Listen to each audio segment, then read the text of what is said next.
Assalamualaikum warahmatullahi wabarakatuh. Perkenalkan, nama saya Arfiansah, NIM 22349014, Prodi Penginderaan Jauh dan Sistem Informasi Geografis.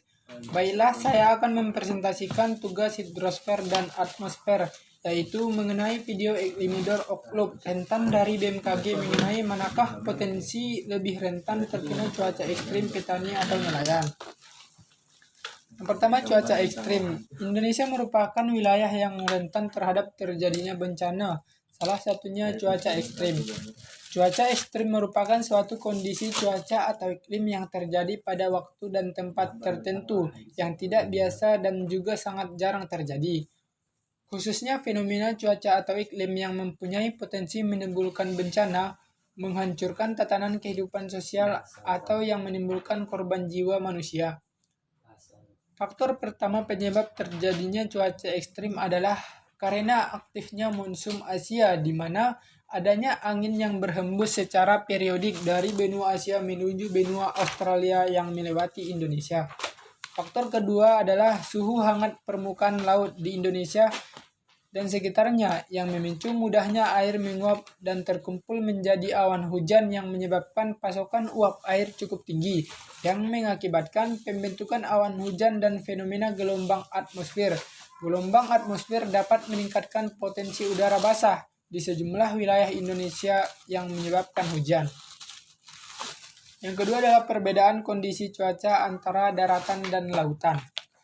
Cuaca adalah kejadian-kejadian tidak tetap yang berlangsung setiap harinya di lapisan atmosfer. Cuaca berbeda-beda di setiap tempat dan dapat berubah dalam hitungan menit, jam, hari, ataupun minggu.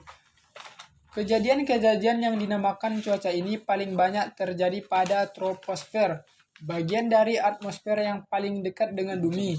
Berikut perbedaan kondisi cuaca antara daratan dan lautan.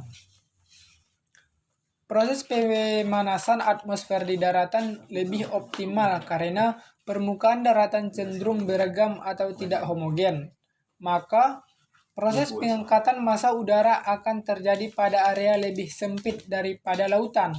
Kondisi ini menyebabkan energi panas hasil penguapan akan cenderung terkonsentrasi, sehingga ketika awan terbentuk, petir dan angin yang di daratan lebih kuat dari petir angin kencang di lautan.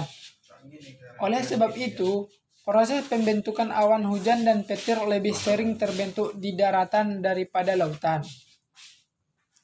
Ketiga, kerentanan mana yang lebih tinggi antara petani atau nelayan akibat cuaca ekstrim. Awan hujan dengan energi yang besar relatif lebih mudah terbentuk di atas daratan.